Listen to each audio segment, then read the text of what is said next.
The information economy has arrived. The world is teeming with innovation as new business models reinvent every industry. Inside Analysis is your source of information and insight about how to make the most of this exciting new era. Learn more at InsideAnalysis.com. InsideAnalysis.com. And now, here's your host, Eric Kavanaugh.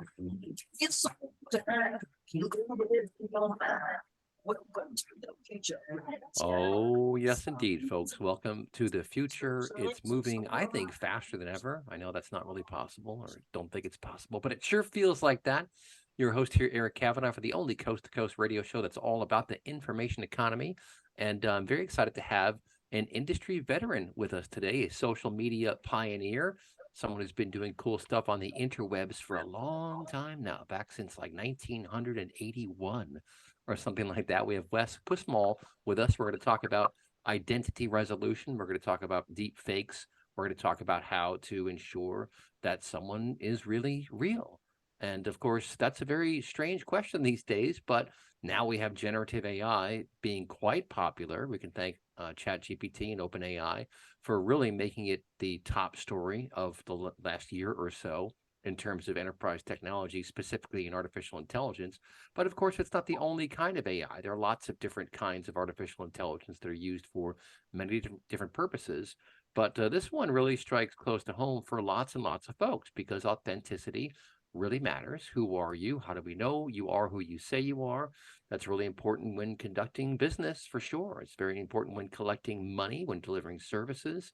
And the interwebs these days are pretty robust and pretty replete with transactions and all kinds of interesting things happening. So with that, Wes, let me introduce you to our audience. And like I said, you've been doing cool things for over 40 years. You launched the world's first online encyclopedia, you said, in 1981, and that moved in the direction of early social media in 1982. That's a long time ago to be doing that kind of stuff. And these days, of course, you're working on identity resolution and authenticity. So tell us a bit about yourself and your work and what this PKI is all about. Well, it's a pleasure to be here, Eric, and thank you for inviting me. As we were discussing earlier, we have a PKI. The Authenticity Institute provides a PKI platform. Now, PKI is known to your listeners as public key infrastructure. We have a version of PKI that's a subset of that, really. So we call it puzzle kit infrastructure. We feel that's a better, more descriptive version of what PKI stands for. Mm-hmm. And if you'd like, I can run through the basics of how it works. Yeah. And this is all about authenticity. It's all about authentication, really. So tell us how it works and what it does and how it's different maybe from some other similar solutions.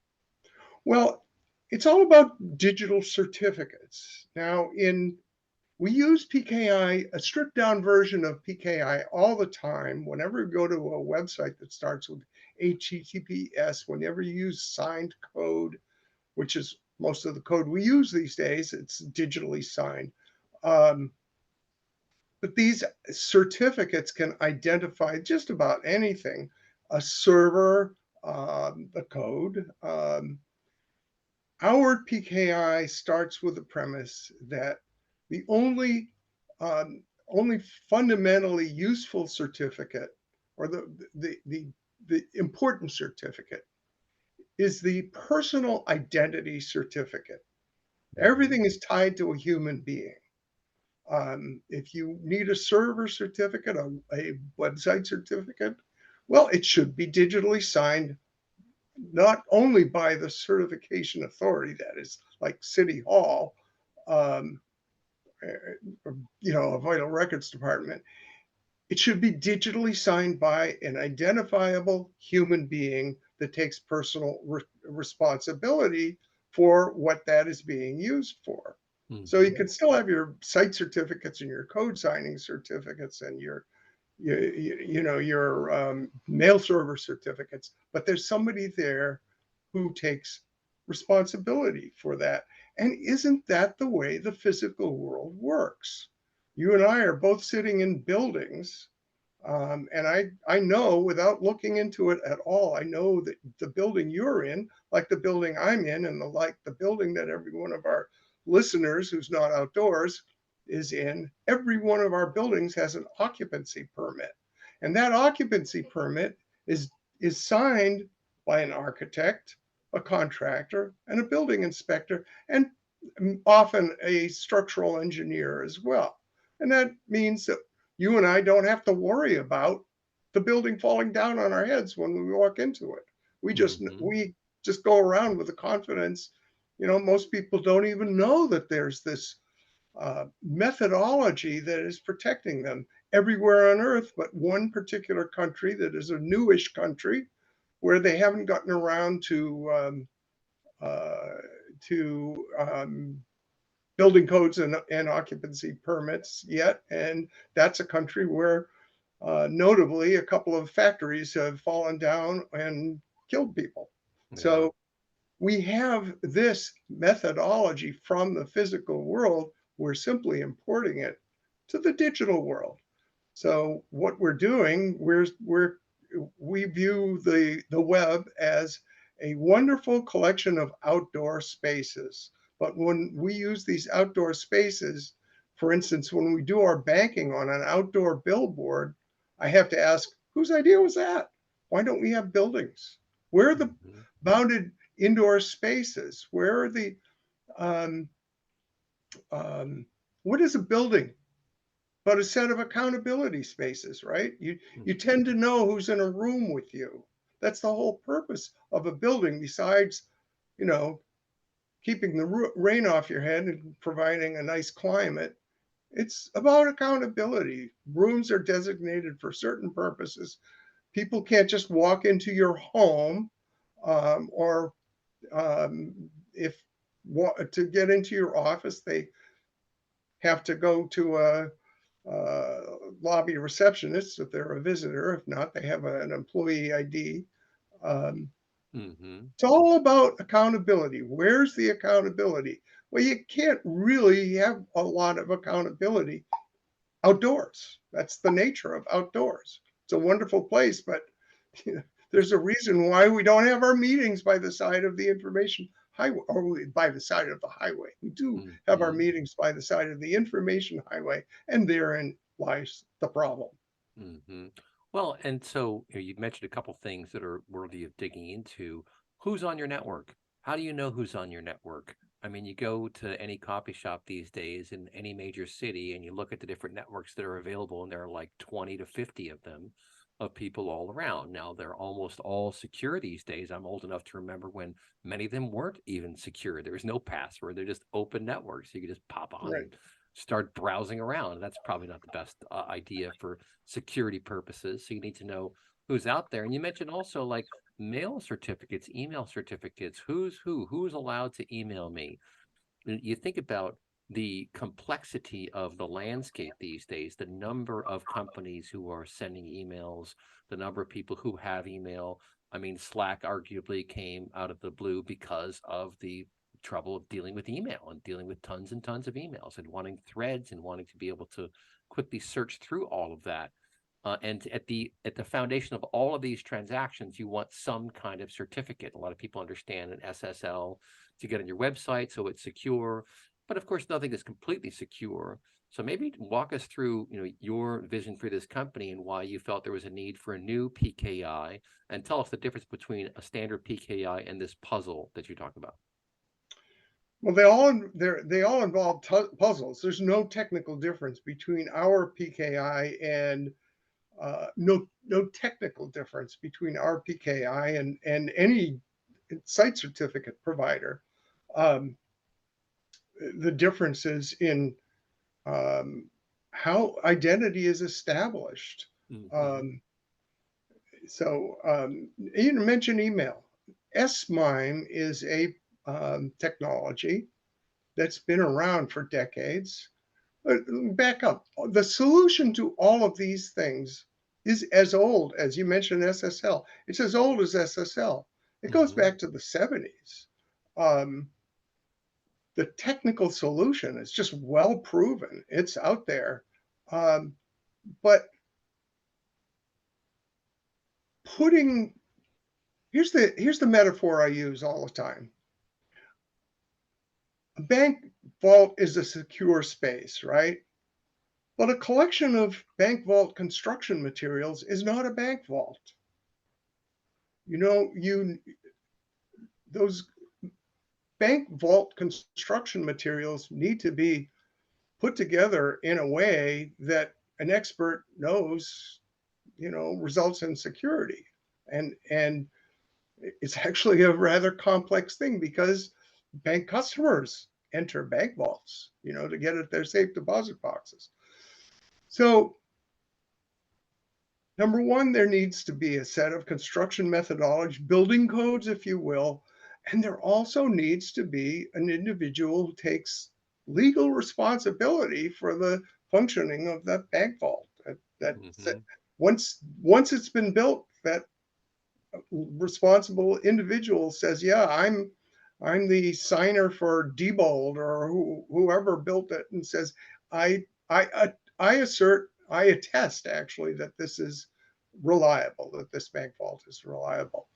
So it's not the bank vault construction materials at all. It's not the PKI construction materials. The people who built those and thought it through, starting with James Ellis in the mid 70s, they did their job, but holy smokes, you can't just throw a pile of construction materials out on the world and say, for instance, when SSL was new, the inventor said, well, we need something called a certification authority. Somebody needs to sign these certifications on these websites. What is a certification authority? And basically the answer they came up with, well, anybody who knows how to run this software on a server can call themselves a certification authority. I was like, wait, what? And so that resulted in all sorts of problems. And people, what is it about technology that people compulsively seem to think that if a problem results from the use of a technology, it must be the technology that's at fault rather than the way it's been deployed. You can't just deploy, certification authority software and say anybody is an authority. And of course, the more people depend on it for real transactions, real money, that the more incentive there is to corrupt it. Now, I have a little story to tell about that. We were investors in a commercial certification authority. They were going to help us build the OSMIO, public authority certification authority. We were a little late getting our act together, and the company ended up getting sold. And this company was known, and the name of the company was StartCom. It was known for its integrity. If you wanted a certificate behind your website represented a company of real integrity, you got StartCom. Well, StartCom was sold to a company that turned out to want to issue, corrupt certificates, backdate certificates, and, basically leave out the costly integrity part. That was going to be honestly one of my questions to you, is that, you lean on SSL. How can you be sure that SSL is doing what it's supposed to be doing? I mean, you have to be a pretty technical person to get into the weeds and really look at log files and understand if it's doing what it's supposed to be doing. Obviously, their reputation is on the line. Whoever provides your SSL, their reputation is on the line. So if that falls apart, they're toast. But what's your advice on vetting these various solutions? For example, when you go out and sell to someone your new platform, what are some of the hardest questions they ask you, and how do you answer those questions? The answer is the same as the answer in the physical world that I alluded to earlier: professional licensing. So people are generally aware that architects tend to be pretty well paid. What they're less familiar with is why they're so well paid. And it's not because they get a high hourly rate. It's because they accept liability. You know, that if it's discovered that an office building has secret passageways that don't show up in the drawings that the occupancy permit was issued on, you know, that architect is at least going to lose their livelihood, if not go to jail. If a building, there was a case, very prominent case a few years ago of a skyscraper that whose occupancy permit was signed off on by a structural engineering firm, very respected structural engineering firm. They never get that wrong, except this one time they did. Wow. And that, Well, I mean, look at the solar winds hack. I think that's one of the most devastating that I've come across. well, exactly. Where these very clever point, bastards Eric, infiltrated point the me software company. Point me to a digital signature of a human being in any of the software code that went into not just solar winds gets unjustly tagged with the fault there, but it's the components of a whole supply chain of software.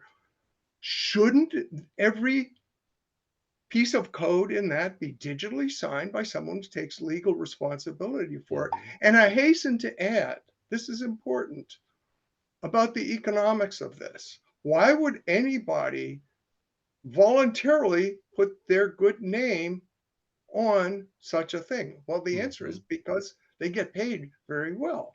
It should be a 7-figure income associated with code signing. You know, in other words, I take responsibility. I take personal, legal responsibility for this code doing what it's supposed to do and not having backdoors in it. Because that's what happened with SolarWinds. Somebody, you know, when a department of a company, and Microsoft has suffered this a few times now, they have code signing certificates out there that have been intercepted. Well, what do you expect is going to happen when, you know, the signing of code happens as follows? Yeah, well, let's pick that up after the break, folks. We're talking all about cybersecurity and certificates. We'll be right back. Don't touch that dial. You're listening to Inside Analysis. Welcome back to Inside Analysis. Here's your host, Eric Kavanaugh. All right, take us to the future indeed, folks. Your host here, Eric Kavanaugh, with Wes Kussmaul, talking all about identity resolution and certificates. And Wes has a really good point about how to solve for this whole conundrum of deep fakes, which is a real challenge. I mean, I have to tell you, think about how you log into your phone. You either use a password or you use biometric. Increasingly, we're going to see, I think, a combination of those things. I keep waiting for, and maybe this is happening already, companies like Apple and Samsung to appreciate location, geospatial data, and really take that in as a first-class citizen to understand, yes, I'm here on my phone. I'm still at the same location that I've been, or I've been with my phones between now and when I travel to the store and back. So it sure looks like it's me. Just take that into account, please, so that I don't have to always be entering my passcode, which really gets annoying. But you talked about certificates that are measurable. So explain what you mean by that. How do you measure it? Who measures it? What are the factors taken into account as you measure the reliability of one of these certificates? So not that long ago, I guess 8 years ago or so, NIST, the U.S. government, formerly the National Bureau of Standards, National Institute of Standards and Technology, came up with something that they named NIST 800-63. And that is an objective way to measure the reliability of a claim of identity. And it's fair, the way they gather the information is fairly complete. unfortunately, you end up with a score of 1, 2, or 3. So 1 means self-asserted identity, means pretty much useless. 2 is a wide range of values, or not values, not even just represents a wide range of confidence. And 3 means pretty good. If you got an 800-63 measure of 3, you're pretty reliable. The city of Osmio that I mentioned earlier, which was the municipal charter was first written March 7th, 2005 at the ITU headquarters. ITU is a unit of the United Nations. Has come up with something called Osmio IDQA, Identity Quality Assurance. And it measures in 8 metrics, each on a scale of 0 to 9. So you have an aggregate score of 0 to 72. So that is bound to your identity certificate on a permanent basis. Yes, it can be modified up or down, but it still has to be digitally signed by the certification authority. And it starts with, for instance, you start with a total of 8 on a scale of 0 to 72 just by doing the old email and SMS verification.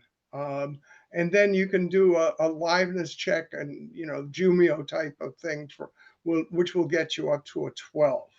But above that, you have to be interviewed by an attestation officer, which is a Virginia remote online notary, and she or he is going to ask you to log into a bank account, show that there's a bank account in your name. Naturally, they're not going to track your password or anything. It's a separate a separate session, but know that you have control of a bank account in your name. eBay accounts, PayPal accounts, employee IDs. That's the sort of thing that's checked with that. You can also, by the way, for a higher metric number 2 score, you can have a physical face-to-face interview with an attestation officer. And I can run through the 8 different metrics, but basically each one of them is rated on a scale of 0 to 9. And again, that's bound to your identity. You assert your identity with an Osmio identity certificate, which, by the way, that certificate can go behind a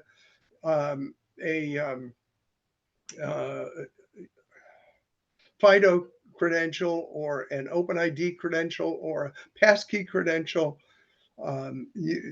There's simply, there's something in a certificate called distinguished name, and in that you can put your FIDO ID, and now your certificate stands behind your employee ID, for instance. Your employee ID, if it uses any common protocols, can be backed by an identity certificate that informs the relying party the degree to which they can rely on that claim of identity. And so for some things, a real lightweight claim so for instance, if you're running a blog and you want to permit comments on your blog and you want to keep out the trolls, so this is the blogger's quandary. Do I allow comments or not? If you do, then you're going to have trolls. If you don't, it's not as interesting. This way, digitally signed by anybody with an Osmio ID, they say, all right, it's just an 8, but trolls aren't going to bother enrolling and going through that rigmarole and becoming accountable, by the way. They're going to move on and trash somebody else's blog. On up to, a senior State Department official is going to need a very high, a 45 or 50 on a scale of 0 to 72. Well, it's funny you mentioned log comments because I have a couple websites and we've allowed comments for ages and ages. And I just decided to shut them down because there are just so many spam comments. I mean, and this is one of the real challenges of doing business in the modern world here is that you have so many bad actors, and you have accomplished bad actors, and you have relatively slack bad actors, and just everywhere in between of people just peppering websites with nonsense, trying to hack into your machines. I mean, I've had This is going to fix it. This will fix it. And when you say this will fix it, you're just talking about having a digital signature that is backed by both parties, who is asking for the certificate and who is granting the certificate. In this case, that could be you and your company granting the certificate to. And where do you maintain those? Is that like in a key value store or something, or how does that work? So remember that we were talking about indoors versus outdoors before, right? Mm-hmm. The whole idea is that the web is, it used to be characterized as an information highway, and the name really fits. What is a highway but an outdoor public transport system, right? How do we typically use highways in the physical world? Typically, we use them to go from building to building, from indoor space to indoor space, from accountability space to accountability space. Mm-hmm. We're not going to make the web an accountability space. That's not going to happen. Outdoors is always going to be outdoors. We're talking about accountability spaces. We have a new continent called Authentiverse, authentiverse.net. You can't have a meeting place in Authentiverse that doesn't have an occupancy permit, and the occupancy permit, anyway, everybody has to have an identity certificate, and you, as the builder or owner of a facility inside of Authentiverse, get to decide the minimum identity quality, not just for the whole facility, but for, let's say, a boardroom inside the facility will have a higher score required than the the lobby. So it's the whole notion, the assumption has been, and was Tim Berners-Lee's vision, is freedom and openness, which is wonderful. And that's the way outdoors should be. Mm-hmm. That is not the way indoor spaces should be. There's outdoors, there's indoors, and then of course there's the in-between space, the bar, the restaurant, which is called a public accommodation, which does in Authentiverse, you still are required to have a certificate, but no IDQA requirement. So anyway, if you would like to see why excellent biometrics do not do the job, go to parryadvisory.com. That's one of our licensees. PARRY advisory.com. Okay. Tells the story of Tom. Tom has a phone. It checks his facial image. It checks his fingerprint, and it's quite secure. But Tom goes out and buys another 80 phones. Now Tom is 80 people, and the biometrics are quite secure. They work well, and Tom racks up debts.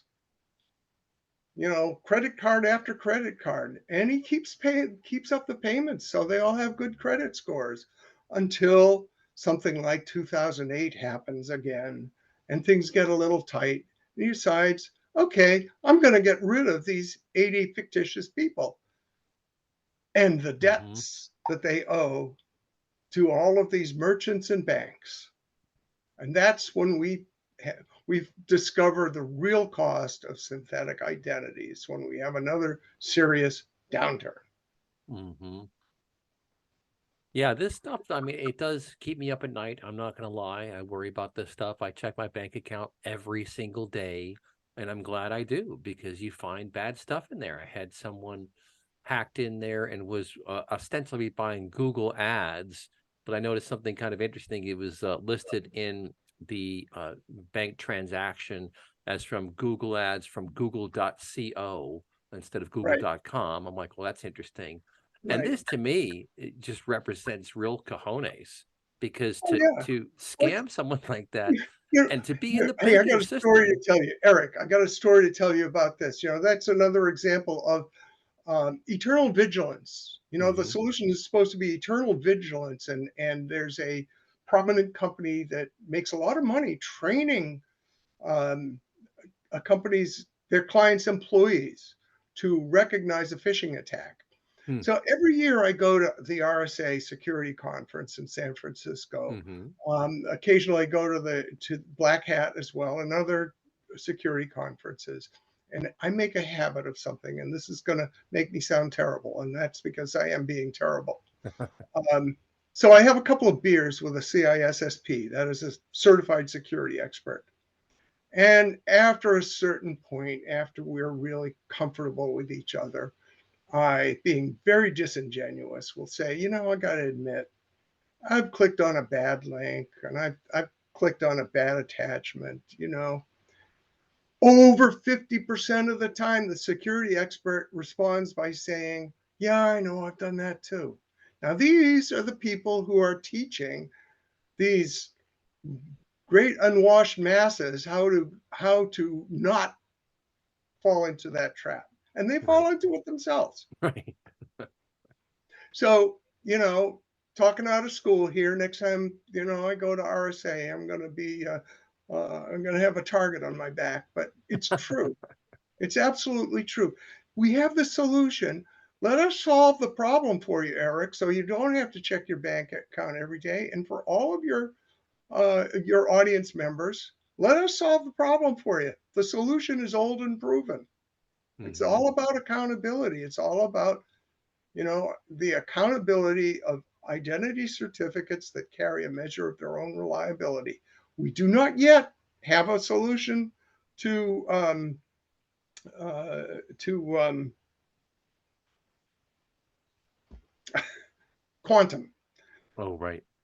Yeah, if quantum arrives with no post-quantum cryptography solution, we're all going to be you know um, back to some sun worshiping barterers. You know, Well, and I try to explain to folks what quantum means. And, we were joking earlier, I think maybe on the break, about the fact that IBM has been talking about quantum for a long, long time now.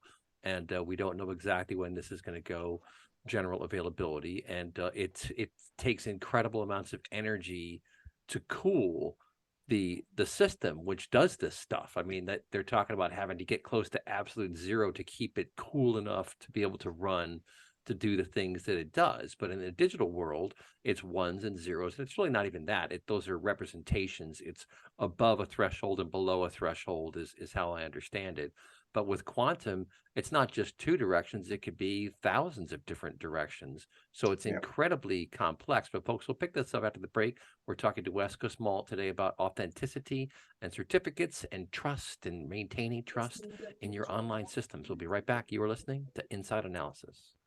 All right, folks, welcome back to Inside Analysis, talking to Wes Kussmaul today about authenticity and security certificates and old-fashioned mechanisms for securing things, namely having someone sign things digitally. Of course, now we do have lots of great services out there like DocuSign, for example. I'm a huge fan of DocuSign.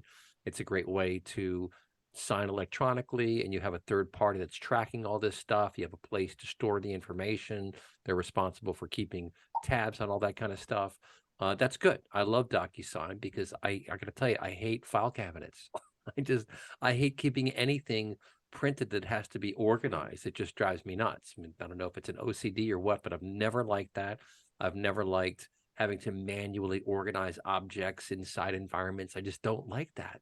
So I'd rather have it done digitally. But I'll bring in Wes to kind of comment on this. I would imagine that DocuSign could be a potential customer for you folks, right? So they're out there authenticating, yes, this person is signing with that person. They do it all sorts of different ways by knowing your location. And I actually wanted to get into this too a bit. These devices that we have, they have all sorts of technology that manages metadata around where you are, what browser you're using, what actions you've taken. All these kinds of things go into, or are baked into, if you will, the process of digitally signing something. So that's interesting. And I think that it is going to help with the deep fakes too, and with fake news. So you think about these stories that circulate. Oh, here's a photograph. Someone says it's XYZ. Turns out it's not, or turns out the date was wrong. It was years ago. Things of this nature are all over the place these days online. And I think that in the devices themselves, we have a lot of good tools that we can use, because, for example, in a digital photograph I take was taken by my digital camera, and in the metadata of the image, it should persist the camera type, the time, the moment at which this was shot. If geospatial identification is baked in, then the location I was at. All these kinds of things come into play to help my score go up, to say this is authentic.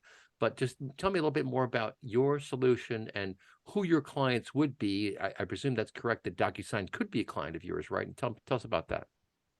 Eric, electronic signatures and digital signatures are two different things. There's one vendor of electronic signature services that owns up to that fact. DocuSign does not. If you think about it, all that metadata, how easily is that faked? Well, not real easily if the amount in question is negligible. But if it's a 7 or 8 figure amount, quite easily. I can, I can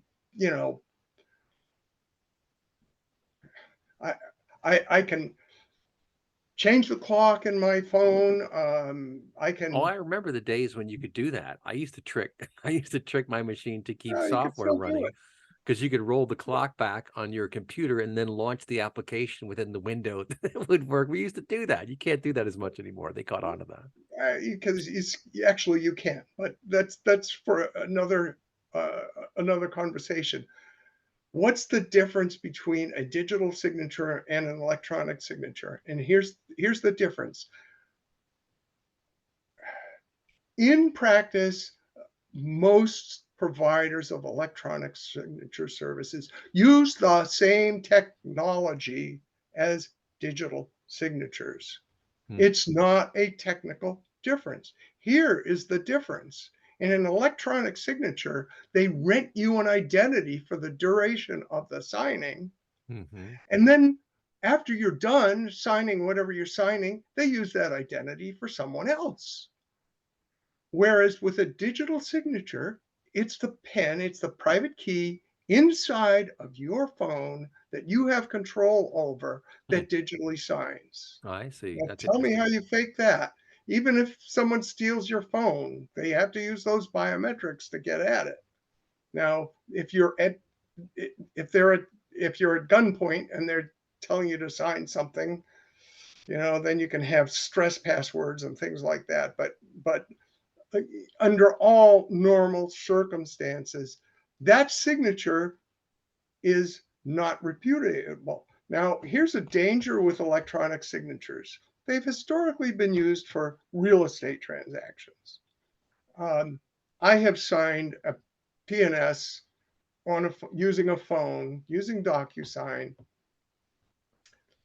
Real estate transactions are hard to repudiate because they're part of a well-ordered set of procedures. Did you actually have a meeting with this realtor? Did you, it's not out of the blue. Right.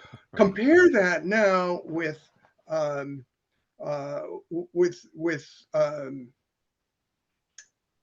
physical supply chains, manufacturers, distributors.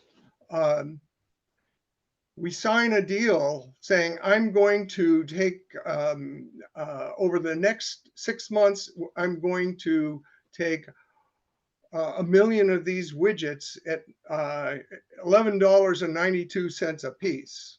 I'm committing to that. And then all of a sudden my market dries up, or a competitor comes along, and I really can't take a million of them. And I'm really screwed if I'm held to this contract. But oh, it's an electronic signature. I didn't sign that. You know. Well, yes, you did. Here it is right here. Oh no. Okay, prove it. Let's go to court. Prove to a judge and jury that it was me who signed that. Right. You know. And that's the problem with electronic signatures. Now it gets worse than that, because the electronic signature law in the United States basically says any representation, digital representation of a signature is an electronic signature. My sister was a commercial appraiser, real estate appraiser, and she got out of that business. Now, I'm not saying this is the reason why, but it affected her because she had some clients saying, you know, I really think my property is worth more than that. Let me just copy and paste a copy of my signature into this and raise it by a couple $100,000, you know? And so that affected her reputation as an appraiser. Like, how did she come up with that value, you know? You know? So electronic signatures are not the same as digital signatures. And yes, I do hope that the electronic signatures vendors add digital signatures as a product. The problem is, it's like the problems, the early days of SSL. Making a site certificate costs nothing, and you can sell it for a couple $100, right? Whereas integrity costs money. You know, actually checking out the claims that go behind this site certificate. Is this really your company? Are you really responsible for the content of this website? Yeah, okay. How do you do that? Well, you gotta talk to people and take notes and make sure that it's for real. That's costly. You know, accountability is costly. Enrolling people is costly. You know, and we've trained ourselves over decades now to squeeze labor-intensive processes out of the way we do things. Well, here I'm sorry, we have to introduce human beings and labor-intensive processes into it. But the good part is, unlike identity verification, where every single time you engage in a transaction, you have to go to an identity verification vendor, you know, and do knowledge-based authentication or something like that. In this case, you do it once, you enroll, you have your appointment with an attestation officer, takes about 20 minutes, and then that's your property. You own that credential. You can use it anywhere, and it proves your identity anywhere. And you use it to participate in environments of accountability, which again, that's what a building is, right? You get to go into a building and use the building because you belong there, and there's a reason why you're in there. There's a reason why you're allowed access to these filing cabinets, because they, you know, in the case of a building, it's visual and oral cues. They know that, oh yeah, that looks like Eric Kavanaugh, and you know, we'll let him do that. In the digital world, you need that digital certificate and the digital signature. Well, this is very, very interesting stuff. Look this gentleman up online, Wes Kussmaul, and the name of your company. You have a couple different companies. The name of this company is, say it again. Well, the continent where all this takes place is Authentiverse. So if you go to authentiverse.net, you pretty much see a summary of the whole thing. Authentiverse.net, and we've got a podcast bonus segment coming up next, but very interesting stuff. We all want our stuff to be secure. We don't want someone taking our stuff. You've been listening to Inside Analysis. This meeting is being recorded. Okay, folks, time for the podcast bonus segment here on Inside Analysis, talking to Wes Kussmaul about authenticity and the difference between digital signatures and electronic signatures, right? And you talk about how in the digital signature, you're using a component inside the device, like inside my phone, to be able to authenticate that. Is that right? Can you talk about the details of that specifically, like as I am doing something? I know about the attestation officer and that kind of thing, but when I'm actually signing, you mentioned something about how, it's the digital pen, basically. Can you explain what you mean by that? Yes, it's a large number. It's a large number that is mathematically related to another large number. Now, the pen stands for personal endorsement number. I see. Never goes anywhere. You don't even know it yourself. It's locked inside your phone or laptop or a piece of jewelry even. Hmm. It's mathematically related to another number called your PCN, personal certification number. That's public. You can give that out to anybody. So you present your personal certification number to a server, let's say.